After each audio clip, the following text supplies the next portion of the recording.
સ્વાધ્યાયનો આપણે 9મો દાખલો જોઈએ કે પુસ્તકમાં વિદ્યુત ચુંબકીય વર્ણપટના જુદા જુદા ભાગની શબ્દાવલી આપેલ છે. E is equal two HF એટલે કે વિકિરણનો ઉર્જાનો જથ્થો ફોટોન માટે. આ સૂત્રનો ઉપયોગ કરી વિદ્યુત ચુંબકીય વર્ણપટના જુદા જુદા ભાગની ફોટોન ઉર્જા ઇલેક્ટ્રોન વોલ્ટ એકમમાં મેળવો. બરાબર.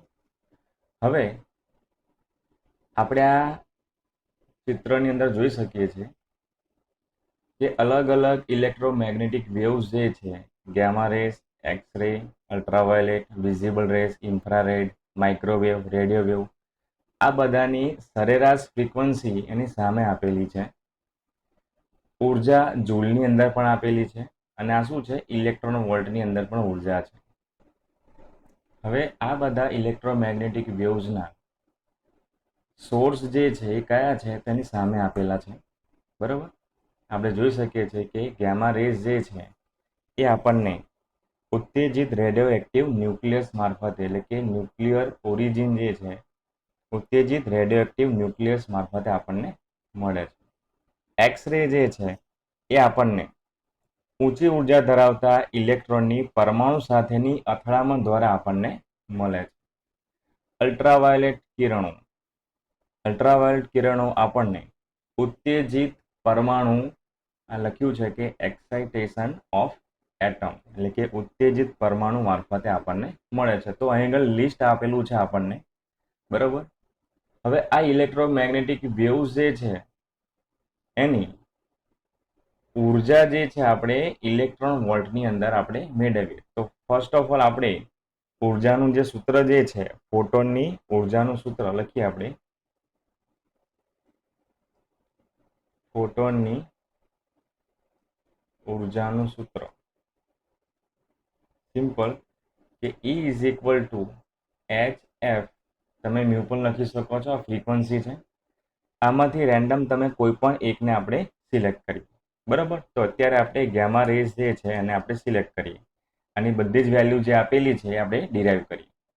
તો ફ્રીક્વન્સી જે છે ગેમા રેઝની સરેરાશ ફ્રીક્વન્સી કેટલી છે? તો 3 × 10⁻20 હર્ટ્ઝ. બરાબર. અને H શું છે? તો પ્લાન્ક કોન્સ્ટન્ટ. પ્લાન્ક કોન્સ્ટન્ટની વેલ્યુ આપણે જાણીએ છીએ કે 6.625 10⁻−34 અને ફ્રીક્વન્સી કેટલી છે ગેમા રેઝની?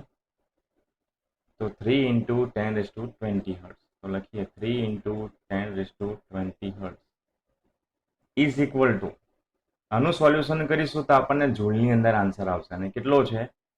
તો 19.8 10⁻−14 જૂલ. આ ઉર્જા આપણને ગેમા રેઝની છે. બરાબર. હવે જૂલ જે છે એનું આપણે ઇલેક્ટ્રોન વોલ્ટની અંદર કન્વર્ઝન કરીએ તો આપણે શું કરીશું કે આ જે આપણો આન્સર આવ્યો છે ઉર્જા, આ જે ઉર્જાનો જે આન્સર જે છે એને આપણે 1.6 10⁻−19 વડે શું કરીશું? આપણે ભાગી નાખીશું. તો E is equal to 19.8 10⁻−14 divide by 1.6 10⁻−19. હવે જે કંઈ આપણા આન્સર મળશે એ આન્સર આપણને ઇલેક્ટ્રોન વોલ્ટની અંદર મળશે. તો E ઇઝ ઇક્વલ ટુ આપણો આન્સર આવશે 1.24 10⁻6 ઇલેક્ટ્રોન વોલ્ટ. બરાબર. અત્યારે આપણે કોઈ એક માટે ઇલેક્ટ્રોન વોલ્ટની અંદર ઉર્જા આપણે શોધી નાખી.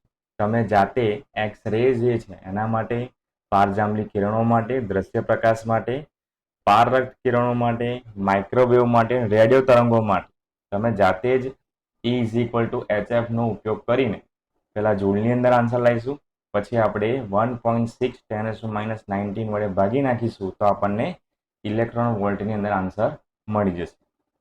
તો અહીં આગળ ઇલેક્ટ્રોમેગ્નેટિક વેવ્સ જે છે એની ઉર્જા જૂલની અંદર ને ઇલેક્ટ્રોન વોલ્ટની અંદર આપેલી છે.